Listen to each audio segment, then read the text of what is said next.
Katwebe rero hasigaye igihe kingana gute kugira ngo Kristo aze? Igihe gisigaye ngo Kristo aze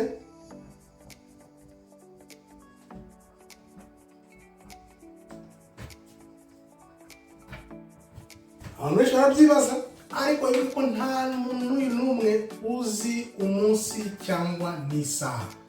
Kubera iki rero abantu bose batekereza ku gihe gisigaye kugira ngo Kristo aze? Wibuke abantu bose baribaza bati kuki abantu basenga? Abantu barasenga cyane, ariko Imana ntinyeganyezwa. Amasengesho barasenga bakavuga bati ibyiza biraje, hakaza amakuba. Kubera iki haza amakuba? Abantu benshi barabyibaza. Ikindi kibazo abantu bibaza cyane, ese muntu, ikiremwa muntu kiri tayari kubona Imana? Ese turiteguye kubona Imana? Twiteguye kubona Imana? Twaba twiteguye kubona Imana koko?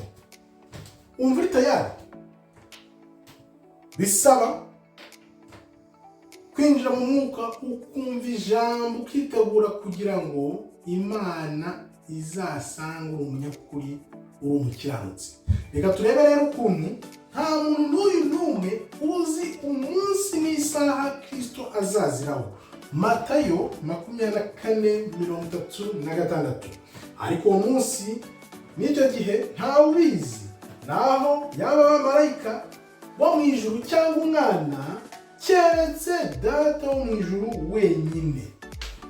Imana niyo yonyine izi uwo munsi, yaba Kristo yaba abamarayika. Nta muntu n'umwe uzi igihe Kristo azafungurira ikirere akaza. Ariko Imana yaratubwiye ngo nzabaha ibimenyetso. Ibimenyetso by'ibihe bya nyuma, muri iyo minsi Kristo azaba ari hafi kugaruka. Ese iyo bimenyetso turabibona, tuzumva intambara, impuha z'intambara, tuzabona imyuzure, tuzumva imitingito. Ibyo byose bizabaho. Hazabaho ku itorero abantu batangire kuva ku Mana, bagana inzira za Satani, ngo biri kugaragara hirya no hino. Ku bantu twumvaga bari bakomeye, tuzi ko bakunda Imana, kumbi barakorera Satani. Ba TDJX nabo bita abahanuzi hirya no hino, bose biri kugenda bigaragara ko Babylon ari Amerika iri kugenda igwa biganisha kuri bya bimenyetso noneho bizaza imbere y'amaso y'umuntu. Buri wese agatangira kubona ko bya bihe mu minsi ya nyuma, ibyo Bibiliya ivuga ko itajya ibeshya ko turi kugenda dusatira iyo minsi y'ibihe bya nyuma. Twibaza tuti, ese uriteguye kubona Imana? Witeguye kwakira Kristo? Hasigaye igihe kingana gute? Wibuke ngewe ibintu iyo bisobanura, sinjya mvuga umunsi cyangwa n'isaha, nta nubwo njya mvuga ngo umwaka wenda Kristo azaziraho. Ushobora gucishiriza ukavuga uti wenda ibimenyetso bya nyuma bishobora kugaragara igihe iki n'iki. Hari igihe wenda tugendeye cyane cyane kuri Satani by'abakora. Wibuke ko ibi bintu bizajya ahagaragara bitewe na Satani uzisenya. Satani azisenya. Satani azisenya kubera ko aharanira kujya iteka imbere y'ibihe, agasanga Imana iri ku gihe. Niko kuntu umenya byoroshye igihe gishobora kuba gisigaye kugira ngo ibi bintu bisoze. Ni ukuvuga ngo umugambi, imbaraga zose Satani agenda ashyiramo kugira ngo agere ku ntego ze, azi ko aho ngaho n'uwa murongo atarenga, adashobora kurenga, uri aribwo Kristo azaza aje gutabara abe. Ni ukuvuga ngo rero iyo Satani akubwira ngo muri 2030 ngomba kuba nkoze ibi n'ibi, uribaza uti muri 2030 iyo myaka isigaye 6 kugira ngo tugereyo, wenda 7, nubwo twabara 24, 25, 26, 27, 28, 29, 30, imyaka 7, dushyizeho na 2024, icyo cyerekezo Satani akujyanamo nibwo ushobora kubona ibimenyetso bikomeye ibizaba bigezweho muri iyo myaka 7 iri imbere. Imyaka 7 iri imbere Satani afite izi gahunda. Ese izi gahunda zifite muvuduko ki ku buryo zishaka kunesha inzira y'Imana? Umuvuduko Satani ariho utwereka aho ibimenyetso bigana. Urumva bamwe baravuga bati batumva ibintu ngo wirebe ibyo Satani ari gukora, ngo komeza wizere Imana urebe ijambo. Yes, twumva ijambo twarikurikira, ariko ibyo byose yaba izo ntambara yaba izo mpuma zose ni ibintu biba bimeze nka propaganda bikwizwa na Satani.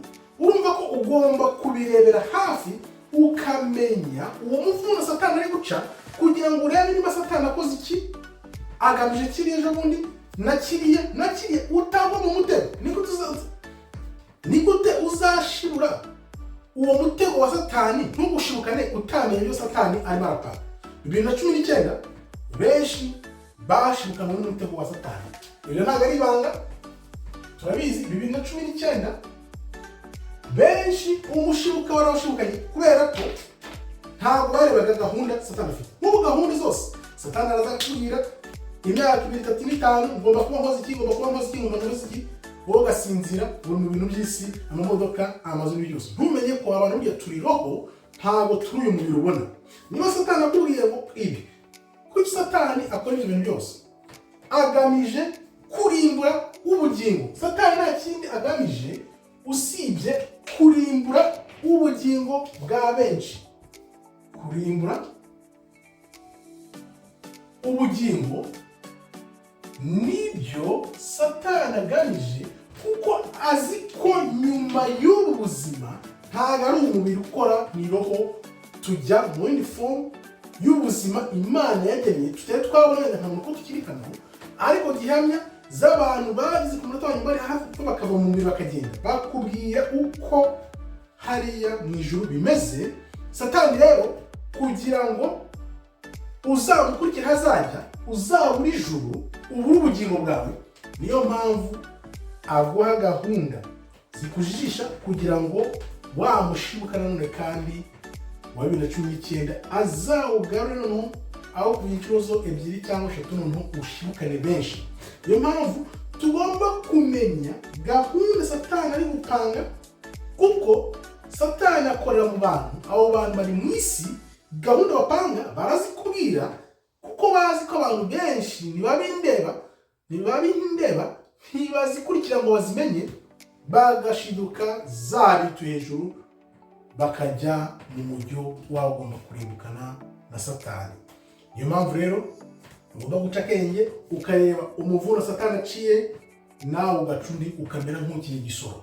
Ugakira icyo gisoro ugamije gutsinda, ukamukubita ngarama agashiduka wamutebye ntamenye uko byagenze. Kuko Satani, Imana yaduhaye imbaraga zatsinda Satani. Naca umuvuno umutere ngarama umutebe ntasobanukirwe, kuko nutareba neza Satani azakurimbura. Kurimbura nibyo bintu bye, arashaka kurimbura ubugingo bwa benshi nk'uko nabikubwiye. Dore rero impamvu ikomeye mvuga ko abantu batari tayari kubona Imana, nuko abazungu bamaze gutsinda umwirabura bafashe ubutware, noneho bananyaga ijambo ry'Imana, barivugisha ibyo bidasobanuye. Barivugishije ibiganisha mu nyungu zabo, kuko Imana yabatije ubwoko bwayo bw'abirabura iminsi 2, ariyo ya myaka 2000 ku muntu. Noneho byose barabihinduye, bakorera umuntu iyozabwonko, barabihindura babijyana mu nzira zabo, kugira rero ngo Imana yongere isubize ubutware abirabura, hagomba kuza umwami wacu Kristo. Noneho ryazabwonko twakorewe n'umuzungu bakarituvanamo, bikatuvamo, tukabona gukurikira inzira z'Imana, kuko abirabura nibo bazigisha ugushaka kw'Imana isi yose. Niyo mpamvu ubona yaba abazungu, yaba abahinde, yaba abashinwa, yaba abarabu, nta n'uyu n'umwe ufite mu mutima we ugushaka kw'Imana nyako. Abirabura nibo bazasubirana ubutware, bagahabwa za nshingano zo kwigisha isi yose. Uzarebe ahantu hose baba bashaka ko umwirabura bari mu masengesho, hehe ya mu banyaburayi, umwirabura yagezeyo agasenga cyangwa akavuga ijambo, bitandukanye n'umuzungu, umusilamu, umuhinde cyangwa umushinwa yabigishije. Mu ngo inkoni y'ubutware ifite nyirayo ariwe mwirabura, ariko uko byagenze ku bantu batazi uko byagenze, ndabasubira mukareba video nyinshi, byabereye mu Kuva, niho umwirabura yakiwe ubutware. Wibuke Imana irakubwira ngo nunyumvira nzakubera Imana nanjye w'abantu banjye, ariko nimutanyumvira nzabateza ishyanga rizabivuna kugeza ribambitse iminyururu y'amajosi, rikabanogora rikabatwara mu bucakara. Ubucakara muzamaramo imyaka 400. Nyuma nkazabagirira imbabazi kubera umwami Dawidi, azabakura muri ibyo bihugu nkabagarura mu gihugu cya gisezerano. Ibyo ni ibintu bizwi, ni ibintu nigisha mu video menshi, wareba hirya no hino ukareba uko turi muri situation, icyabiteye nuko tuzayivamo. Niyo mpamvu rero abantu batari tayari kubona umwami n'umukiza wacu, kuko bose ntibazi iyo bane bigera, ntabwo bazi ko ubutwara ubwabo. Uyu munsi ushobora kubwira umuntu va Babylon, va Amerika, va hehe, usubire muri Afurika cyangwa muri Rutaka, ntibishoboka. Ariko Imana iravuga ngo hari iminsi ije abantu uzababwira Amerika ntihagire n'umuntu wifuza kumenya icyo gihugu cyangwa kumenya ku cyabayeho. Ubuhanuzi bwinshi rero abantu benshi babeshywa, urumva ibyo byose ntabwo twabimenye, ukuntu byavuye mu Baroma bagatabaza bagashimikira muri Amerika, ukuntu ubutware buzava muri Amerika bukongera bugasubira mu Burayi, ariko bazasigara ya myaka 7 yo kuyobora na Antikristo. Noneho ibyo byose bakabikora kugira ngo umwirabura adasubira mu butware. Ubwo ni ubugome abantu benshi batabona. Urumva barabanje bakora biriya bintu, bakoresheje Amerika bazayisenya, noneho kubera ko ariho Yuda ari, bagire ngo irasenyutse kanye na Yuda, basubiza ubutware mu Burayi, bagamije kugira ngo bakomeze batsikamiye Afurika. Kuko byanze bikunze Afurika abayobora bagomba kuza hejuru, akaba aribo baraguha ubutware. Nanone biranditse, niyo Bibiliya wagombye kuba wiga uyu munsi, akaba aribyo wagombye kuba bakwigisha, ariko bakujyanye mu buyobe bwabo ngo Imana yakuye amategeko, Imana yaretse Isiraheli, Imana yaciye amategeko ngo kirazira. No, Imana avuga ati nibikabe amategeko y'Imana, ugushaka kw'Imana niko kugomba kuyobora abantu. Ibaza nk'umuntu mu rusengero arakubwira ngo Imana yatugiriye imbabazi, turi mu bwiza bw'Imana, amategeko ngo yavuyeho. Ibyo bintu bibabaza Imana, kuko Kristo nawe ubwo aravuga ati njye ntabwo neza kuvana amategeko, ahubwo naje nje kuyakomeza. Kuko Kristo nawe ari hano ku isi nk'umuntu yasomaga mu bitabo bya Isaya, Yeremiya, ibyo bitabo byose nibyo nawe yahamyaga. Ibyo abahanuzi ba kera bavuze nibyo yashimangiraga, kuko ibyo twashyizwemo n'amadini ayo ngayo za Gatolika byose ni urusengero rw'ikizira rwari rwarahanuwe rwagomba kuza, ariko Abagatolika bagakora iriya shusho ngo ni Kristo. Nababwiye uriya muntu basenga ari we Cesare Borgia, wari umutinganyi. Urumva ibyo bintu bibabaje cyane, gufata umuntu. Bwa mbere Imana irakubuza ntuzasenga ishusho na rimwe bibaho, barenzeho baguha ishusho, noneho barengejeho no kuguha ishusho y'umutinganyi. Cesare Borgia yashushanyijwe na Da Vinci mu myaka 1500 ngo abari gusenga muri Kristo. Urumva ko abantu babibona, wenda mu mwuka nibwo benshi bazabibona, cyangwa se muri icyo kinyagihumbi tuyoborana na Kristo, nibwo abantu bose bazasubiza amaso inyuma bakavuga bati bishoboka gute ko hamaze imyaka magana n'amagana abantu basenga igishushanyo cy'umutingani, hakabura n'umuntu n'umwe uza hanze ngo avuge ibi bintu. Ni umugome, sinzi ko nabona mbikubwira, ariko hari igihe ureba ukavuga iyi si kabisa. Gufata ishusho, Imana ibuza abantu gusenga ishusho, ntabwo ari ishusho gusa noneho y'umutingani Cesar Borgia, akaba ariho uha abantu ngo basenge muri Kristo.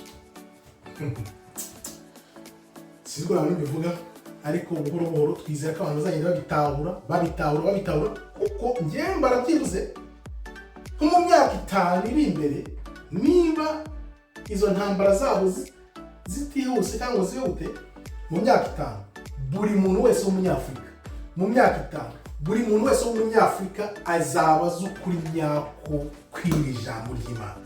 Nitumara kumenya ukuri kwa nyako kw'iri jambo ry'Imana, bizaba birangiye. Yaba amarangamutima ufite, yaba ibyo byo kuvuga ngo no ntabwo ubibona, imyaka 5 byose abantu bose bagomba kuzabona ukuri. Bose bazabona ukuri, noneho n'ibyo abazungu batera byose bijye ku karubanda, bijye ku mugaragaro, niko bazamanuka noneho abari abambere bakaba abanyuma, n'abari abanyuma bakaba abambere. Nuko abirabura bazajya hejuru bakayobora, aribyo abazungu badashaka, akaba arizo ntambara barwana kugeza ku munota wa nyuma, paka banavuga ko Kristo naza bazahangana nawe. Bari tayari kuzahangana na Kristo naza, kuko bazi neza icyo azaza aje gukora. Kristo yavutse nk'umwana w'intama, ariko nagaruka azagaruka nk'intare ya Yuda, aje gusenya ubutware bwa muntu bw'abazungu. Niyo mpamvu rero ubona banga umwirabura ukibaza impamvu wakwanga ntumenye impamvu iyo ariyo. Niyo mpamvu ko bazi ko returu ni ingome finali yabo, ko bazarangira bizwi n'ijambo ry'Imana.